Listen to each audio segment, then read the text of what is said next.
Hi, welcome everybody to the Firearms podcast. Wanted to start off with just a little information about the podcast. If this is your first time coming to watch us, my name is Kurt Eversole. In the Cowboy world, I'm known as CC Top, and this is my business partner and one of my best friends, Deuce Stevens. And we'd like to invite you to follow us on Anchor and also Spotify for our podcasts, and then of course follow us on all social media, and you can watch this video on YouTube. Today we're going to jump into several different topics, and the first topic we'd like to talk about is the Single Action Shooting Society, because we have some events coming up that we want to talk about also. So let's cover a little bit for those that aren't cowboy shooters, to tell them a little bit about what SASS is. Deuce, can you give us just a little background on that? Yeah, just kind of a quick synopsis of it. Basically, in the early 1980s, 1980 to be exact, 1981, there was a group of guys that were kind of sick of some of the more modern combat shooting at the time, IPSC and so on and so forth. They were big fans of Saturday matinees and the cowboy movies, cowboy shows. They wanted to do something involving that.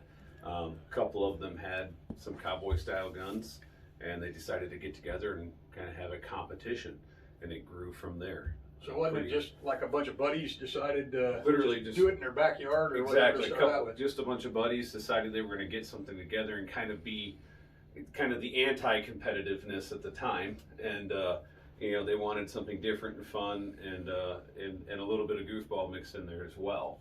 And you know, so they gathered what they had at the time, which was, you know, 94 Winchesters and 30-30, and you know, that the legend goes that the very first shot fired at a cowboy action match was out of a 30 caliber carbine Blackhawk. So okay, you know, they used what they had at Sure. the time for that was cowboy like, and it grew from there. Okay. So, and that first group, they were in California, right? they were in California. Okay.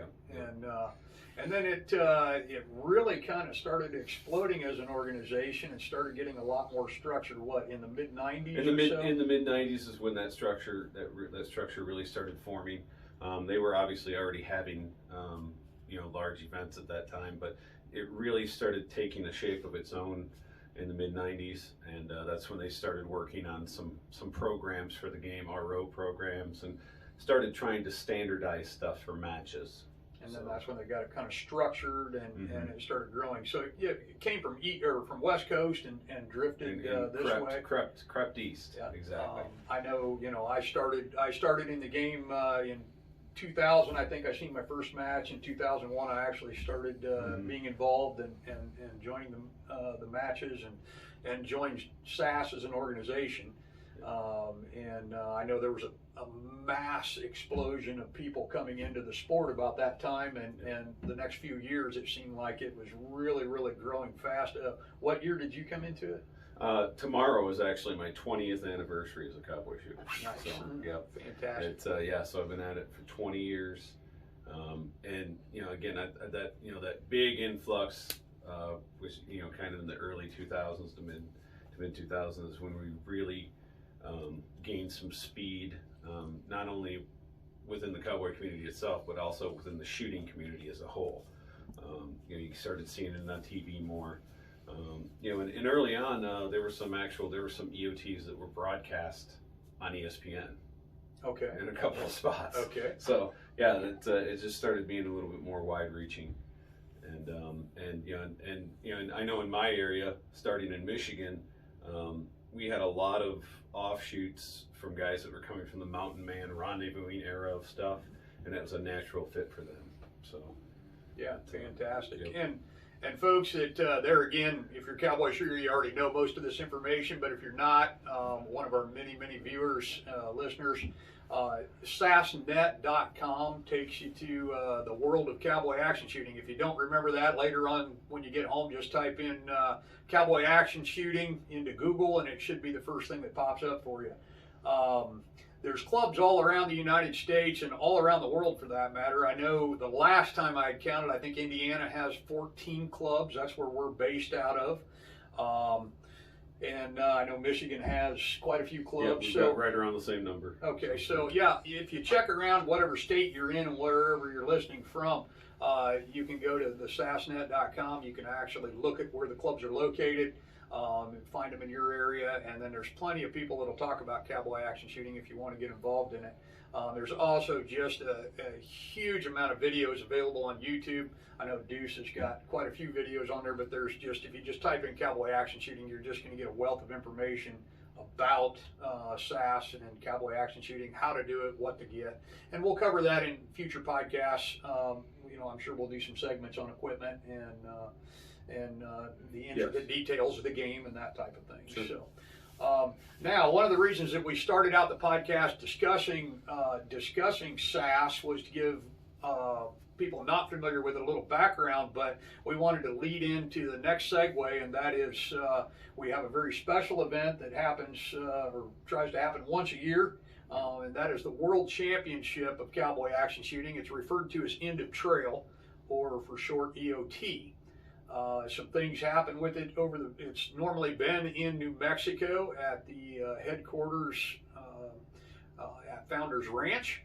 And because of obviously the COVID restrictions and things, SASS felt that they might not be able to hold the event there this year, and it was going to be required of them to start putting down deposits and solidifying plans to have it there if they were going to do it, and they just didn't feel that that would be a prudent way to spend money.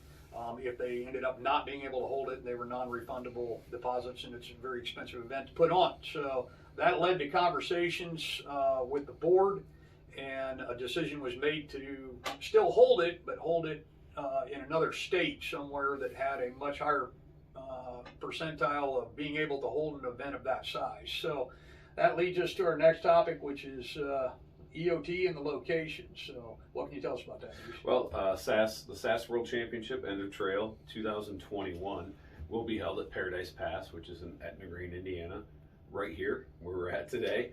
It's going to be held June 18th through the 26th.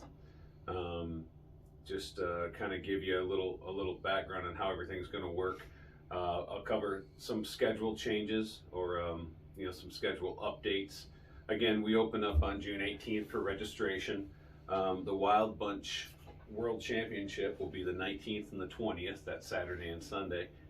You should tell them a little bit about what Wild Bunch is there again for the listeners that don't know. Yep, Wild Bunch is another, it started off as a side match within the Single Action Shooting Society. Anybody that's ever seen the movie The Wild Bunch, they know it's based on a turn of the century Mexican Revolution era of the Old West. And if you haven't seen it, watch it. Yeah, if you haven't seen it, it's an awesome movie. But basically, what's unique about that movie is that there's a transitional period there for gun nuts, for people that appreciate firearms and movies. So you've got a mix of Colt Single Action Armies with Colt 1911s and Mausers mixed with 92 Winchesters and stuff like that. So it was based off of that. It kind of started off as cowboy shooting with a 1911. It has morphed into something, a sport in and of itself. So basically they go through a course of fire similar to cowboy and different in some regards, but they'll go through a course of fire. They shoot a 1911, do multiple mag changes, and they shoot either a Model 12 Winchester or a Model 1897 Winchester shotgun, and then a large caliber rifle, which is 40 caliber plus. So, and all the 1911s for Wild Bunch action shooting are 45 caliber, and they do have a power factor. So that's that World Championship will be held here as well, the 19th and the 20th. And then on the 21st, we will have cowboy warm-up stages right here on the range. We've got 12 bays that we'll be running that on. And then on the 22nd, we will have side matches, which is that Tuesday. This is where it differs a little bit than EOTs in the past. On Tuesday will be side match day. We'll have all the speed events. One thing that I'm really excited about is the long range that we have here. We shoot up to 300 yards. Yep, we have a 300-yard long range. It's a covered long range. We have a nice bench down there that can accommodate several people at once on it. And we have steel targets placed throughout. We actually just, one of our local members, one of the founding members of this club, Montana Longhair, he owns a fabrication business, and he made us a full-size bear down there, which is appropriate because we have a 2 Bear Arms gun shop here on the property, but he made us a full-size bear down there on long range. So It's located down there somewhere between the 250 and 300 yard mark, and then we have several other steel targets down there. So they always have a lot of fun on that. Yeah, so if you're into long range, it's definitely not going to be an afterthought here for a side match. It'll be well organized. So bring your sharps or whatever you got there to break out for long range. Rumor has it there's going to be a Gatling gun here too. Yeah, the rumor that there is possibly going to be a Gatling gun sighting. So you'll be able to fire it. Yes, so if you've ever been to an EOT in the past, you're used to hearing the Gatling gun in the background. We hope that's not going to change. So also on side match day, we'll be having a Plainsman event. For those that are familiar with the game, they know what Plainsman is, but it's a little, again, it's a little bit of an offshoot of Cowboy action shooting. But the Plainsman event is going to be produced by world champion frontiersman and world champion Plainsman shooter Chili Pepper Pete. So he's going to be producing that match for us. So I think it's going to be a lot of fun. And then Wednesday through Friday, the 23rd through the 25th, will be our main match stages. We'll be shooting 4 stages a day over the course of 3 different shifts.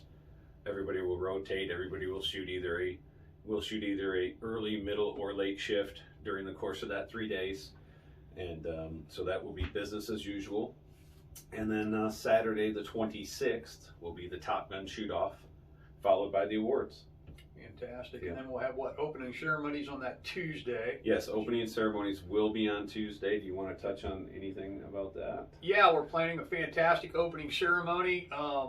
One thing that we're big about here at Paradise Pass and Two Bear Arms is lots of fireworks. We love fireworks, and I think everybody does. So for the opening ceremony that night, of course, we'll have the opening statements by Misty Moonshine, the CEO of SASS, and cover any of the housekeeping issues that we need to discuss. Welcome everybody to the event, and then we'll have a really incredible fireworks show.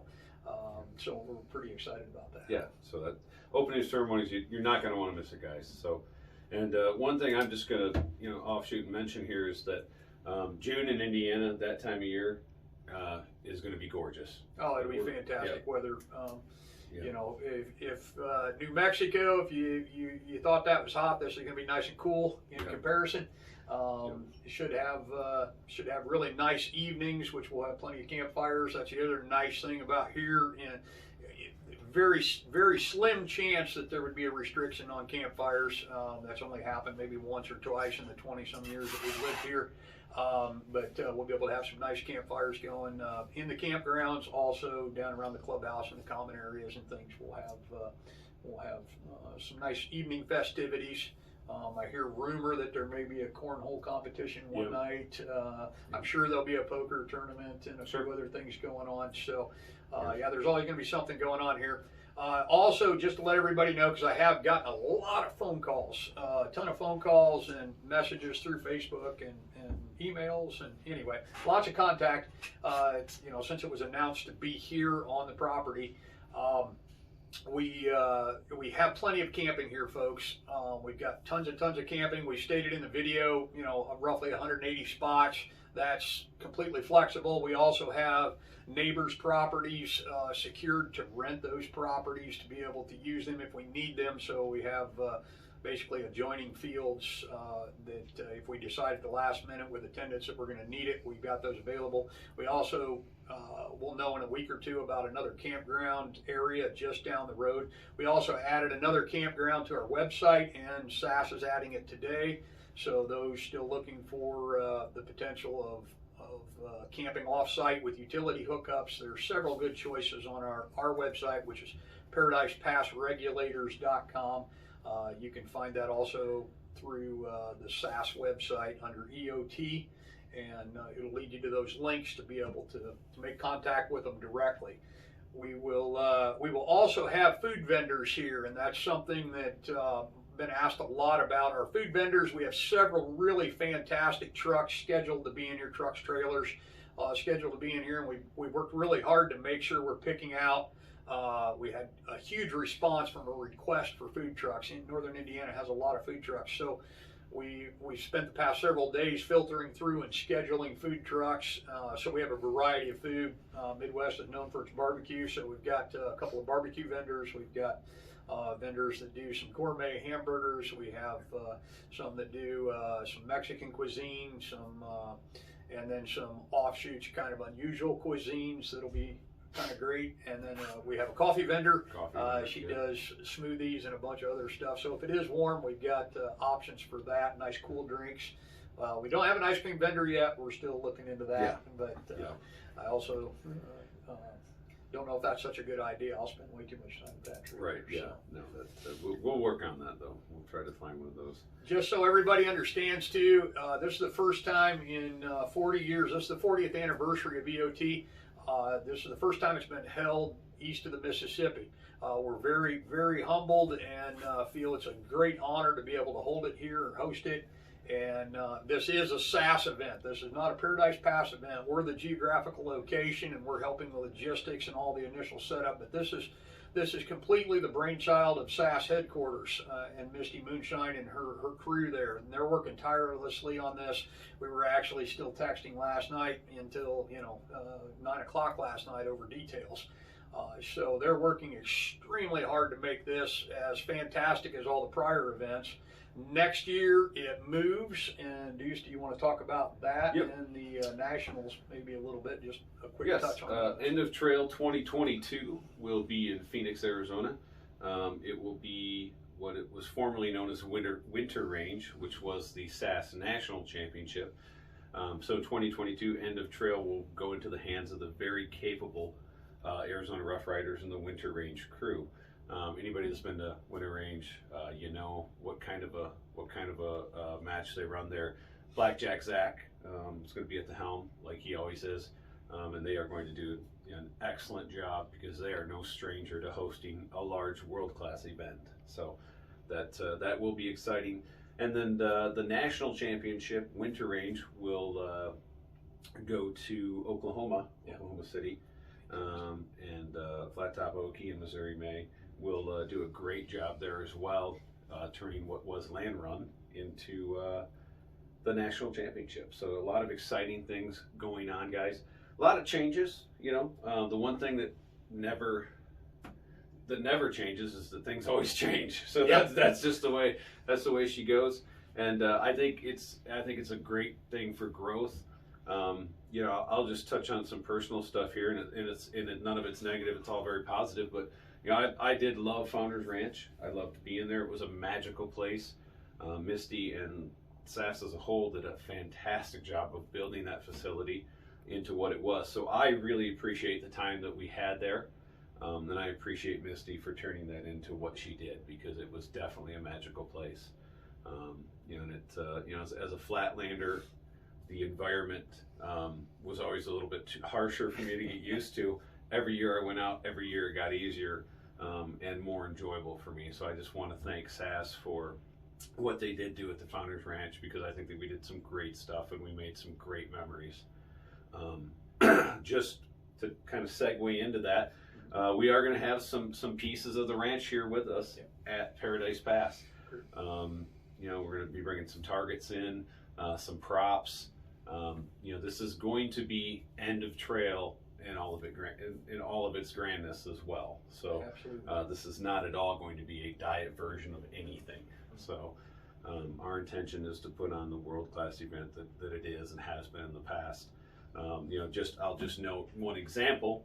The very popular Longhorn Bar will be traveling here from New Mexico, and it will be manned by Nickel Leather, Howlin' Wolf and family again.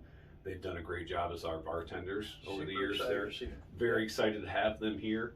One of our main match sponsors, and also one of our youth shooter sponsors as well. So it'll be great to see those folks here.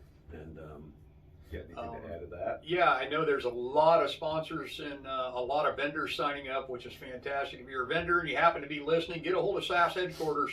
Talk to Misty and the girls there about coming out here. I was really excited the other night. I was Facebooking back and forth with D-Bar J Hat Company. Extremely excited they're coming. Great people and love their hats.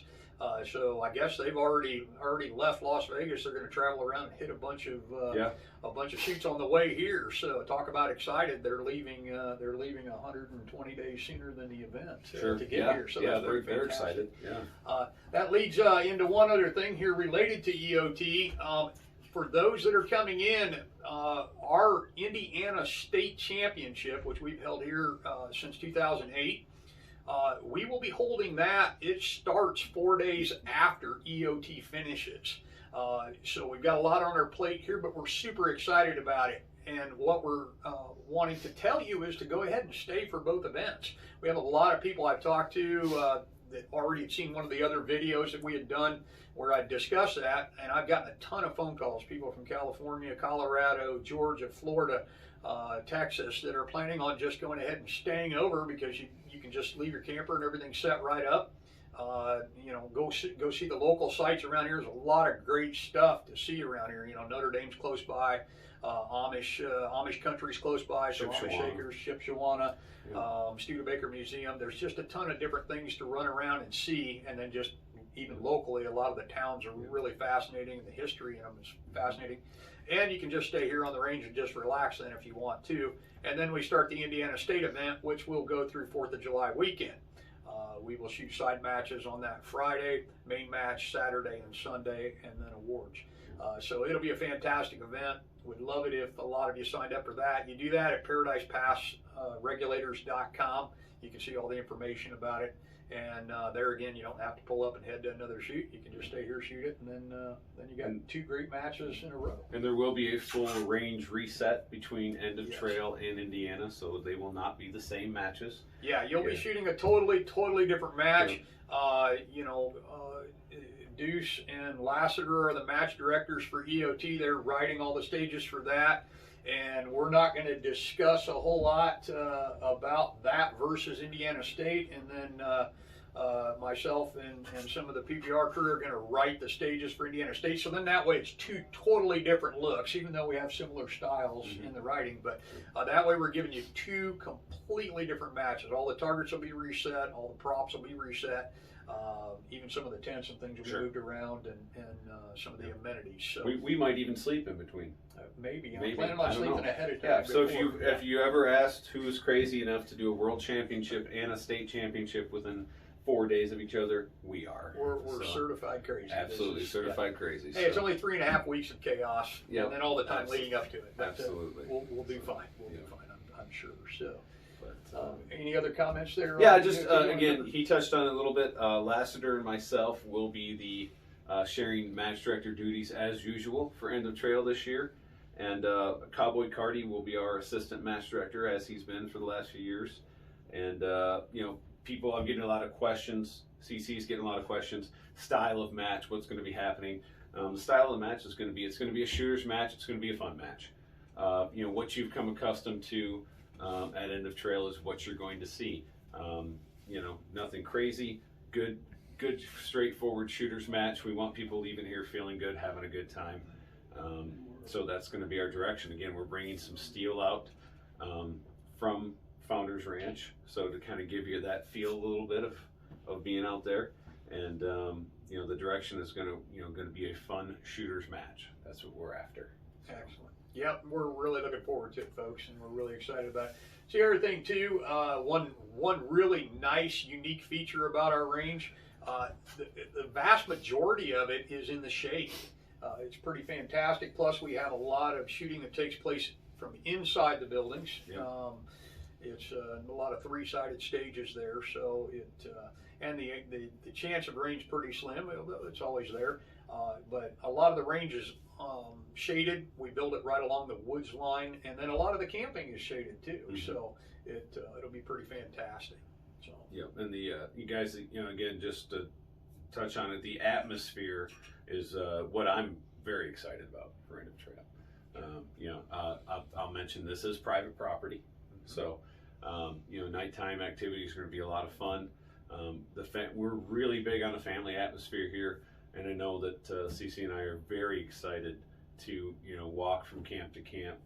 This place is going to absolutely be a buzz, a buzz with activity. And you know, as we progress, I myself and CC are going to be doing weekly updates, including pictures and video of the range, because we are obviously making lots of improvements as time goes on. And this is absolutely going to be just a fun event, and we're both looking so forward to it. So absolutely. There again, for more information on this, we're going to move into the next topic, but for more information on this, go to sassnet.com. That's the Cowboy headquarters. That's where you'll get all the information, not only about EOT, but you'll get information about cowboy action shooting. That website, you can actually get lost in it. There's so much great content in there about vendors. There's talk forums in there that you can get into, and even as a guest, you can go in there and see information. And you can start your guest account. You don't have to be a member to be able to post certain questions and things. And then, of course, at some point, we hope you become a member of SASS. You get your own alias. And then aliases are unique. There's no two aliases the same. You'll get a badge number. That'll be permanently yours as long as you keep an active membership. So take a look at all that. If you want more information about our range, there again, follow us on Facebook. There's several ways to get to us on Facebook and Instagram. WTP Munitions, which is Deuce and I's ammunition company, and we'll discuss ammo here in a minute. And then also tbagunshop.com. That's our retail gun store that you can go on and find a tremendous amount of information. And then, of course, ParadisePassRegulators.com. That gets you all the direct information about the range itself. We'll also have a link there for going to EOT, but then it also has a lot of local attractions, camping. It answers a lot of the range questions. I'm getting a lot of questions about pets and carts and campers and that type of thing. I'm not going to cover all that here. Just go to that website, ParadisePassRegulators.com, and read all the tabs in there. You'll be able to find all the information right there. There's also a drone video on there. It's a little dated. We've got another one we'll be posting here pretty soon on there, but the drone video kind of gives you just an overview of the property, gives you a perspective of the 35 acres that we've dedicated to Cowboy. All right, anything else on the Cowboy side? Just in closing, guys, let's cover registration real quick, how you register for the match. Getting a lot of questions on that.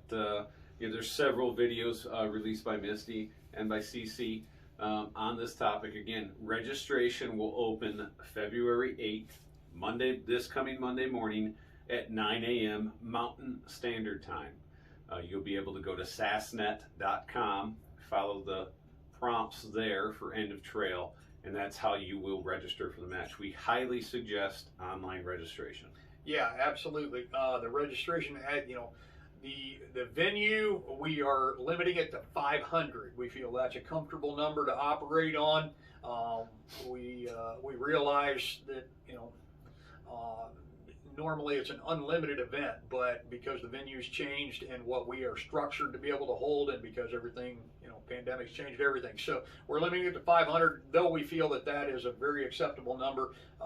It's a shame that a lot of folks from overseas can't travel because of restrictions, and we're sorry to hear that. But 500 is a good number. It's going to be a great gathering of people, and you'll want to do that next week for sure to get in for the event, or to be put on a waiting list. I assume they're probably going to do something along that lines for any above that. I would assume so. Yeah. So again, February 8th, this Monday, 9 a.m. Mountain Standard Time, sassnet.com.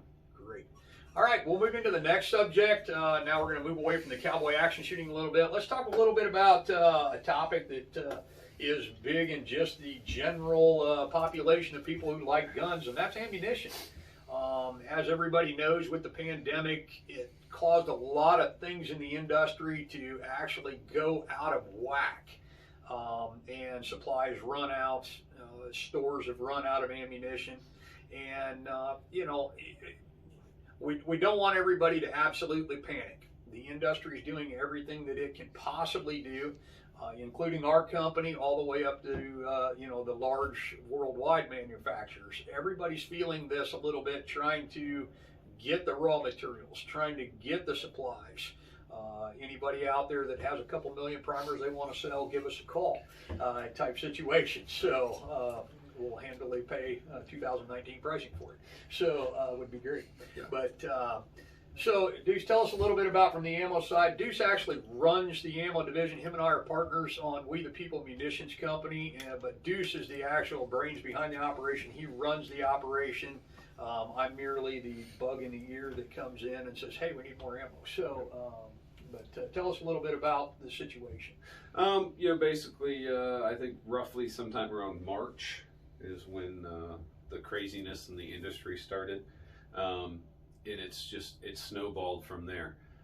There's a lot of conspiracy theories. There's a lot of you can go on any of the social media outlets and see any of the conspiracy theories.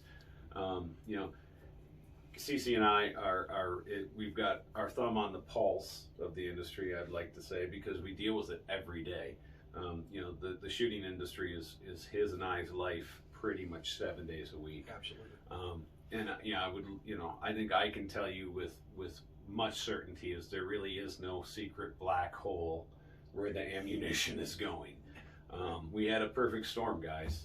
We had a pandemic, yep, coupled with a fairly lively election season, to say the least. And see, I think that's where there's a little confusion too related to it is, you know, like Deuce mentioned earlier, back in March of last year, you know, it really ramped out of control. Well, the manufacturers, you know, and a lot of people have said, well, why didn't the manufacturers have it all, you know, warehoused and that type of thing? Every company has a threshold with storage. They have a threshold with, you know, finances and purchasing of raw materials, and then machine capacity and human capacity to create. Everybody knew the election was coming, and they started ramping slowly towards that. In every election cycle, you know, August or so, things usually get pretty heated, and some fears get bolstered, and people start buying in a little more quantity. And then, of course, you have hunting seasons and recreational shooting, competitive shooting, and those type of things that drive the market. But in March of last year, you know, with the pandemic, with the potential shutdowns, with the riots, with the election, with facilities, not only the ammo manufacturers, but the raw material manufacturers being affected by COVID. Sometimes just within their plants, having to distance, having to change the way they're doing things, but then also just infectious situations to where maybe, you know, they've gotten it into their plant and they had to close down for a few days for cleaning purposes. Maybe their states or local governments, or countries for that matter, because a lot of raw materials come from overseas, shut them down, wouldn't let them manufacture, or would only allow them to manufacture at 25% capacity or 50% manpower capacity within the buildings. And that went on for months, folks. So during this time, every one of them's, you know, full throttle when they can, and then forced to back off, and then the back orders happen and happen and happen. And then you add the folks that have never purchased firearms before, and the number somewhere between 7 and 10 million first-time gun buyers. I've heard it, you know, all the numbers in between there. That many new gun buyers going out purchasing firearms for the first time. Well, they're not just buying a firearm, they want to buy ammunition. Makes sense. So, and a lot of them wanted to buy 2 or 3 boxes, of course. And the competitive shooters, a lot of them recognized it right away. They wanted to buy a couple cases to get enough ammo ahead. And then they wanted to buy a few cases of primers, and they wanted to buy, you know, type of thing. And everybody just kind of reacted and started purchasing what they could purchase. It just, the supply chain bottlenecked and ran out. Right. So it is seeing marginal comebacks. We're seeing little throttle differences, not only from the retail side of being able to purchase through our distributors, but then also from the manufacturing side, just little glimmers here and there. You want to talk any about that? Yeah, just, you know, just in the last couple of weeks, we have seen some components break free a little bit. Nothing in large quantities. You know, I can tell you as an ammo manufacturer, I buy a little bit differently than even regular dealers. You know, I can tell you that, you know, for the last few months, most of the OEM suppliers have not been taking back orders on anything.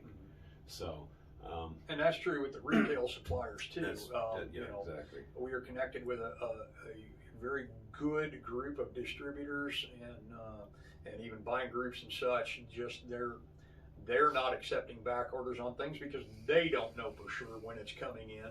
And if they accepted back orders, they would be hundreds of thousands of back orders behind and not knowing how long it would take to fulfill. And I can tell you that from the component side of things, again, there's so much misinformation out there. You know, there's secret warehouses of primers. There's, you know, I wish. Exactly, guys.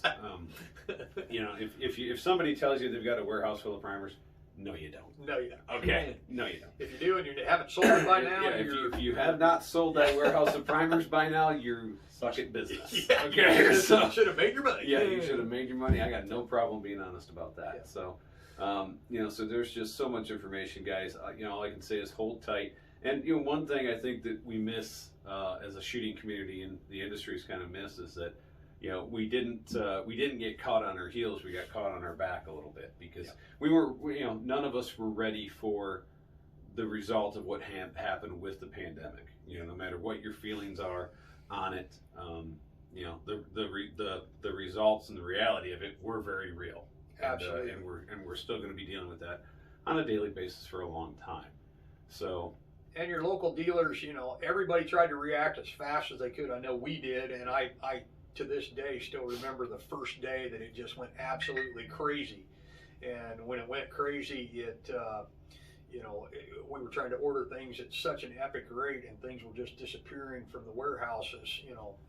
One number I heard was a warehouse that normally houses 400 million in inventory got all the way down to 10 million in inventory, and most of that was soft goods such as gun cases and cleaning kits and things like that. So it was pretty epic. The thing I can tell you folks is, we are starting to see things come back. We hope, and please understand where ammo prices are. The raw materials coming in, starting, with powders, with primers, with brass, with bullets, the supplies to create those items have increased. The transportation costs of shipping them have increased. The backlog and the turmoil of getting them through customs if they're coming from overseas, or logistically just getting them on trucks and getting them here, all of that has increased. I was reading some comments the other night on one of the social medias that somebody was posting, "Oh, I'm so tired of these high ammo prices." Folks, number one, if you have a couple hundred rounds at home, you're covered for emergency. Everything that you're wanting to buy from here on out is luxury, in my opinion. So I'll probably catch some heat for that. But if you're buying it now, you're buying it because you want to. But also understand that the dealers, and I know I've talked to several dealers. I have a lot of dealer friends that are friends with our retail store. And, same situation for them. We are paying a tremendously high amount over what we used to for ammunition to bring it in. We actually made more margin when we could sell a box of 9mm for $12. We made more percentage margin than we do selling it at $30 or $35. So we're feeling the pain of it too, folks. It's not, nobody's getting rich off this. It's all a trickle effect. Starting way back with the raw materials. So it will come around, it will go down. Ammunition is no different than gas prices. It goes up, it comes down, supply, demand, and availability. So hang in there, folks, it's going to come around. Anything else on the ammo side? Nope, that's very true. Again, just from the retail side of things and the manufacturer and retail side of things, I'm in the same boat. One example, since September, my packaging costs have gone up over 55%. Sure. I'm talking cardboard and plastic. So, and we can't get a lot of our normal ones either. And we can't get a lot of our normal stuff either, so we've had to adapt and overcome. And as a manufacturer, guys, I have a choice. I can either not produce ammunition, or I can pay more for the components to produce the ammunition to provide for customers. That's the position that we're in. So. And while I'm thinking about it, to slide just a little bit, and with the EOT coming up and the Indiana State match, we do have ammo going to be available for shooters. And how do they get to that? That is on the website right now at WTPmunitions.com. You can go on there, and we actually have pre-orders for both our Ranch Hand 38 Special, our Top Hand 38 Special, our High Noon 38 Special, and our Trail Boss 45 Colt. Those are all available for pre-order and then pick up for End of Trail and Indiana State. We've got a couple different ways you can buy there. So yes, ammo is available for End of Trail to be picked up here on site. So that's fantastic, guys. You won't have any shipping costs. You'll be able to pre-purchase it basically on the website. That guarantees it for you. We'll produce it and have it here waiting on you. And this is the same ammunition that a lot of world champions and top competitors, and then even me, So and I guess while I've got the audience, I'll say it, okay. Guys. The entire production of WTP solely rests on my shoulders. When you get a round of our Cowboy ammunition, it's been made by myself. We case gauge every round that leaves house. That ammo gets loaded like I'm going to shoot it at end of trail tomorrow. So that's what you're getting when you buy our Cowboy competition ammo. Absolutely. So I'm very proud of that. You can't be successful in this game if your equipment's bad. Your ammo is part of that equipment. And so I take a lot of pride in building the best quality ammo for the game. Absolutely. And we have employees, but the employees are helping out with our general population ammo is what I'll call it, I guess, our 9mm, our standard shelf ammo, and that type of thing. But yeah, Deuce takes the Cowboy action ammo extremely to heart. He doesn't want anybody to ever have an issue with our ammo. He wants people to win with it. And it's fantastic to watch it come off the line and go into boxes for people at the matches. So fantastic. All right, anything else on ammo we want to cover? We'll move into the next segment here real quick. I think we've covered all the bases. Again, guys, be patient. Yep. Hold steady. Hang in there. Hang in there. Things will get better. They always do. Right now in our retail store, we're pretty lucky. We've been very fortunate through this whole pandemic. We're now into February 2021, and we have ammunition on the shelf, folks. Everything, we've got probably 95% of the calibers on the shelf right now from several manufacturers, not just our ammunition company, but several manufacturers. We have the ammo on the shelf. The only thing that we're at the moment of this recording, 380 ammo, of course, everybody wants. We've got a little bit back for people purchasing 380 firearms, but not for sale to the general public without purchasing a gun. But we hope to be able to change that in the next 2 weeks or so to have a little bit to put on the shelf. And other than that, we just have miscellaneous rifle calibers here and there that come in and out of availability. But we do have the 5.56, 223, 300 blackout, and all the extremely common rifle calibers that people are looking for. We've got lots of it. So and defense ammunition as well. Absolutely. 38, 357, 44 mag, 45 ACP. Yeah, your defense ammo, and then most of your practice ammo available. Yep. So. Okay, so quick little commercial here. Follow us on Anchor, Spotify. If you're wanting to just hear a podcast, go to YouTube to watch this video later on or any of our other videos coming up or past. And then, of course, follow us on on any of the social media platforms, WTP Munitions, Two Bear Arms Gun Shop, and then also Paradise Pass Regulators. So our 3 companies there. We'd like you to follow us there. And then, like I say, subscribe to us on the Spotify. So then that way you see every time that we post one of our new podcasts. And then if you're following us, you'll get all the latest information. And now let's go over into carry guns a little bit, because that's been kind of the big trend here. Everybody, since the pandemic started, they all want personal protection firearms. So just we kind of want to touch on what we see as people walk in the door on a daily basis, what people ask for, and also what's been available to us. Right. And Kurt can touch on this a little bit more than I can, although I do spend a little bit of time at the counter every week. A lot of people walk in the door and they are looking for that small framed or mid-size 9mm. The SIGs 365. The Hellcats, the 365s, the Glock 43s, the 43Xs, those have been extremely popular. And since the pandemic, people have been coming in, and every time we get a shipment of them, they don't seem to last really a long time. But there are a lot of other great manufacturers that are putting out guns, and they seem to be maintaining a pretty decent supply. Right now in our retail store, we're pretty happy to be setting at about 700 guns in stock, which is, I guess, unheard of according to people coming in to have that many firearms in stock. But we're very, very pleased to have that many in. We've got a lot more coming in over the next couple of weeks. But a couple of brands I want to mention that you might do a little research on, because like Deuce mentioned, the SIGs and some of the Springfields and that type of thing, they're in and out. They're in and out of availability, but there's still some other fantastic brands that you might be able to find on the shelf. of course, a lot of different Glocks that are available. The micro carries or the smaller framed single stacks are there again in and out of availability. But take a look at brands such as FN. They put out some great stuff with the 509s. Have been a fantastic firearm. The new Edge, we've been getting those in. Those are fantastic. I really like those. I may end up having to own one at some point. The HK, the VP9s, that's one of our bread and butter guns. We just got a shipment of them yesterday. They're fantastic shooting gun. I shoot it when we do summertime competition. That's my choice. And I think several of the top shooters down there, they're running VP9s. And then we also have one here to rent if you ever want to come in and rent it on the range, try it out before you buy it type theory.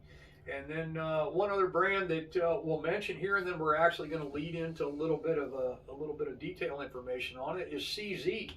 CZ has really come on strong with a lot of fantastic firearms. They've been around since the 1930s, I believe. I believe so. And they've been a very strong company for a lot of years, produced a lot of great firearms, not only for civilian application, but for military application, and then also law enforcement worldwide in different venues. Sure. So they have been very good brand for us, seems to have good supply. But a couple of unique things about CZ is that they also own Dan Wesson. For the older guys that in the 70s and 80s, everybody remembers Dan Wesson. Fantastic revolvers, and then 1911s. Used a lot in competition and for hunting purposes back then, but their 1911s now have become kind of mainstream. Very good quality. I do a lot of 1911 work through our gunsmithing department. That's one thing I specialize and truly enjoy, and I love working with Dan Wessons.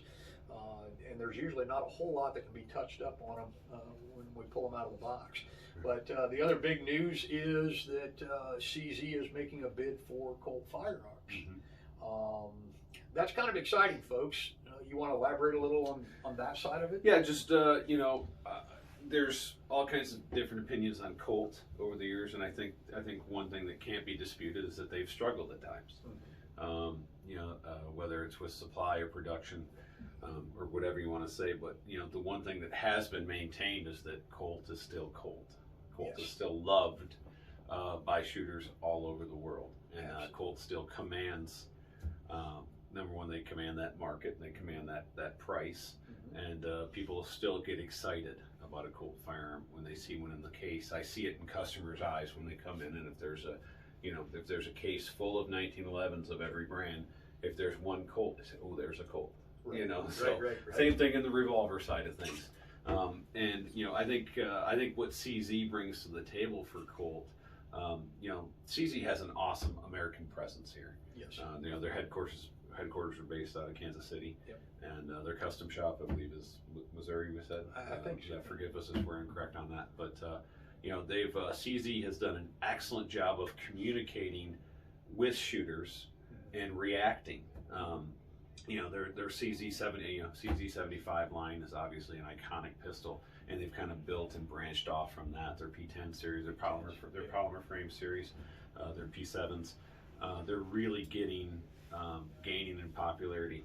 And it's also, it's a little bit different firearm than your standard striker fired polymer frame gun. So, so for shooters that are actually also looking to kind of do something different, CZ has kind of filled that gap for them a little bit. So I think it's going to be very exciting. And if CZ is smart, which I'm sure they are, I think they will maintain the historical significance of Colt. Absolutely, just like they did Dan Wesson. Yes, exactly. A lot of people when we're talking, and every now and then we'll have Dan Wessons in here, and people will say, oh, and we'll start talking about it, and then I'll mention that CZ owns them, and people look at me like, what? That's how well they have done keeping it distinctively different, but still being under one parent company, much like, Benelli, Stoger, Yaberti, all of those are under one umbrella of ownership, but they all operate as independent companies. And fully expect CZ to do that with Colt, but then also bring some of their technology advancements and bringing some of their styling effort into it, because we did see some styling difference take place when CZ took over Dan Wesson. There were some really, really small details, but to the collectors it made a difference that they could see when the transition took place, and it was a very elegant transition, I think, and stylish difference that was added to them. So, and I carried the CZ PO1, 75 PO1, and I had it field stripped yesterday, and I was just marveling at how nicely that gun is put together and made. So so that's encouraging, both from as a retailer and as a shooter. So and for those that love revolvers and the history of Colt revolvers, I think this could mean better availability and Absolutely. a little bit more. Because right now, for example, their single action Army line. To say that it's spotty would be an understatement at this point in time. So, how great would it be for somebody that's after a single action Army, a real Colt, to actually be able to get one in a timely manner? So that would be awesome if those are results of that merger. So. And I fully expect, there again, this is speculation on my part, but I fully expect CZ to maintain the AR line, which I know Colt last year, before the pandemic, had announced that they were going to close civilian production of ARs.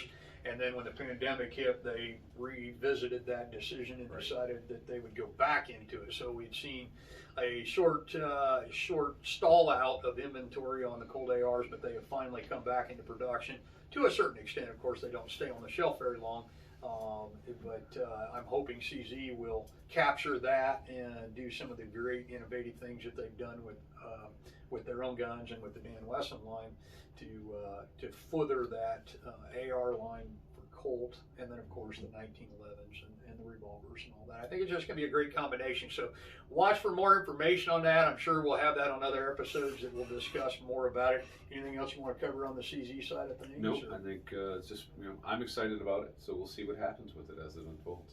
Absolutely. So, and probably guys, remember too, acquisitions like this during the time that we're experiencing as an industry probably are not the easiest things to do. So, that's another thing we're all probably going to have to be patient on. Yeah, production-wise, and that's a good point, Deuce, is that a lot of people are looking for, they're looking for a specific gun, a Colt. They're looking for a specific gun, a Remington, or whatever the case may be.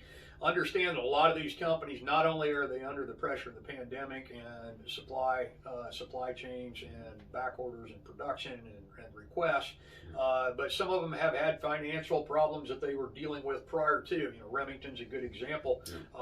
Now, I did just read an article last night that March 1, Remington is supposed to, under new ownership, supposed to start back up one of the plants for production. So those that love the Remington 870s and their bolt action rifles and that type of thing, hopefully, now there again, because they're starting at March 1 doesn't mean that they're going to have a March 2nd available to the dealers. Right. But I'm sure they have a lot of R&D and a lot of things to move forward with before they'll start putting them on trucks and shipping them out. But it's very encouraging because I was kind of expecting sometime, August, September before we would start seeing that.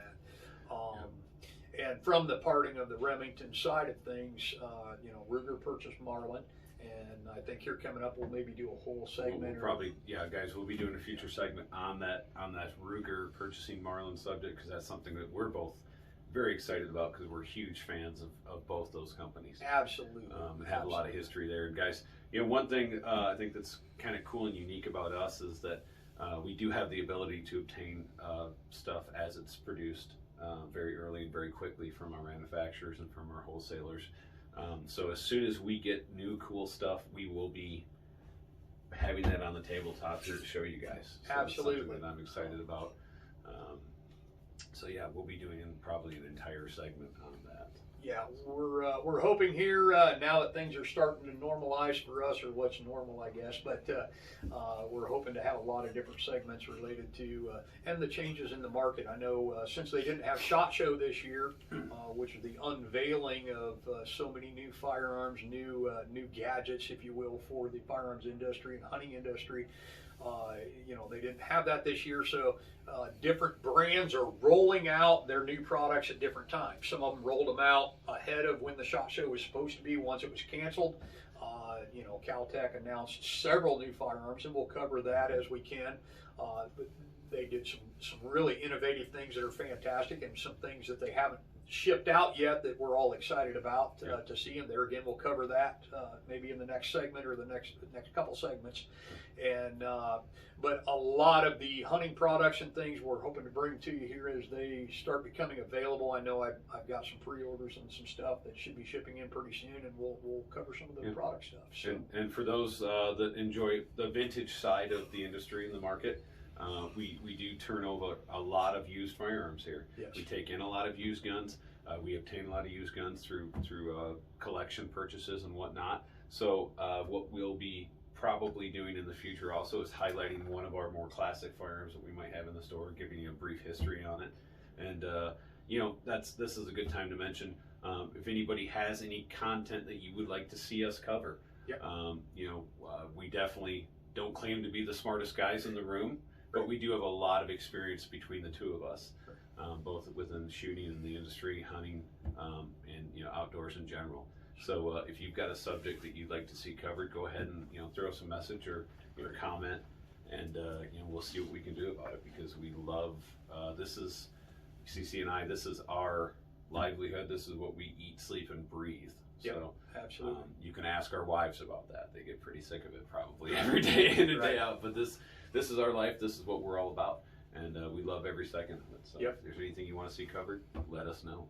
So. All right, folks, this is going to conclude this episode. I will tell you again, follow us on Spotify, Anchor, subscribe to us so you can see all of it. Also, YouTube, and then our social media outlets. Take a look at it. We the People Munitions Company, or WTP Munitions, ParadisePassRegulators.com, and then also on social media, and then TBAGunshop.com and Two Bear Arms Gun Shop on social media. And you can see all our great content coming up and all our past content. So thank you. Have a great day. Stay safe and keep your powder dry.